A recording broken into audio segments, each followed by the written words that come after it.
Breaking news. ప్రముఖ తెలుగు సినీ గాయని కన్నుమూత. Information ఏంటో పూర్తిగా తెలుసుకోవాలంటే వీడియో ఎండ్ వరకు చూసి మా ఛానల్ సబ్స్క్రైబ్ చేసుకోండి. భారతీయ సినీ సంగీత ప్రపంచంలో తనకంటూ ఒక సువర్ణాధ్యాయాన్ని లిఖించుకున్న ప్రముఖ గాయని, దక్షిణ భారత గాన కోకిలగా ప్రఖ్యాతిగాంచిన ఎస్ జానకి ఇక లేరు. గత కొంతకాలంగా వయోభారంతో బాధపడుతున్న ఆమె శనివారం జూలై 11న కర్ణాటకలోని మైసూర్లో గుండెపోటుతో తుదిశ్వాస విడిచారు. ఆమె వయసు 88 సంవత్సరాలు. 6 దశాబ్దాల పాటు తన గాన మాధుర్యంతో కోట్లాది మంది సంగీత ప్రియుల్ని అంతర్ముగ్ధులను చేసిన జానకమ్మ మరణంతో భారతీయ సినీ సంగీత ప్రపంచంలో ఒక శకం ముగిసినట్లయింది. ఆమె మనవరాలు అప్సరా వైద్యులు ఈ విషయాన్ని ధృవీకరించారు. జానకి గుండెపోటు రావడం మధ్యాహ్నం 12:49 అపోలో ఆసుపత్రిలో చేర్చారు. అయితే చికిత్స పొందుతూ రాత్రి 7:30 గంటలకు తుదిశ్వాస విడిచినట్లు ఆసుపత్రి వర్గాలు ప్రత్యేక బులెటిన్ ద్వారా వెల్లడించాయి. ఆంధ్రప్రదేశ్లోని గుంటూరు జిల్లా రేపల్ల తాలూకా పల్లపట్ల గ్రామంలో 1938 ఏప్రిల్ 23న సిస్లా శ్రీరామ్మూర్తి సత్యవతి దంపతులకు జానకి జన్మించారు. ఆమె తండ్రి ఆయుర్వేద వైద్యుడు, ఉపాధ్యాయుడు. బాల్యం ఎక్కువగా సిరిసిల్లలో గడిచింది. 9 ఏళ్ల వయసులోనే తొలిసారి వేదికపై పాడి తనలోని గాన ప్రతిభను చాటుకున్నారు. మేనమామ సలహాతో మద్రాసు చేరిన ఆమె ఏవిఎం స్టూడియోస్లో సంగీత దర్శకుడు ఆర్ సుదర్శనం వద్ద తన ప్రస్థానాన్ని ప్రారంభించారు.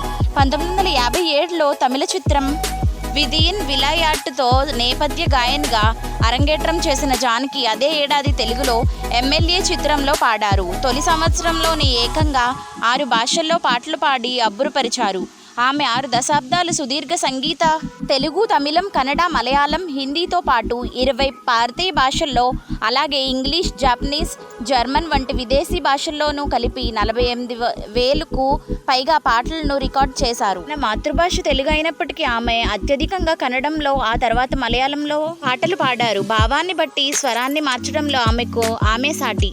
అందుకే ఆమెను queen of expression and modulation అని పిలుస్తారు. PB Srinivas, SP Balasubrahmanyam, doctor Raj కుమార్లతో కలిసి ఆమె పాడిన గల గీతాలు ఎప్పటికీ చిరస్థాయిగా నిలిచిపోతాయి. ఇళయరాజా, ఎంఎస్ విశ్వనాథన్, ఏఆర్ రెహమాన్ వంటి దిగ్గజ సంగీత దర్శకులతో ఆమె చేసిన పని అజరామరం. ఆమె గాత్రానికి 4 జాతీయ పురస్కారాలు, 33 రాష్ట్ర స్థాయి పురస్కారాలు లభించాయి.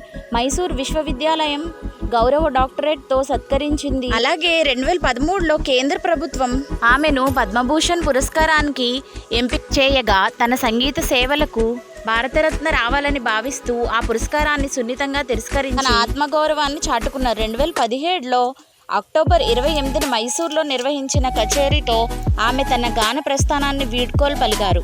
1959లో వి రాంప్రసాద్ను వివాహం చేసుకున్న ఆమెకు ఒక కుమారుడు మురళీకృష్ణ ఉన్నారు. అత్త రాంప్రసాద్ 1997లో గుండెపోటుతో మరణించారు. కాగా ఈ ఏడాది జనవరిలోనే ఆమె ఏకైక కుమారుడు మురళీకృష్ణ అనారోగ్యంతో కన్నుమూయడం ఆమెను తీవ్రంగా కలిచివేసింది.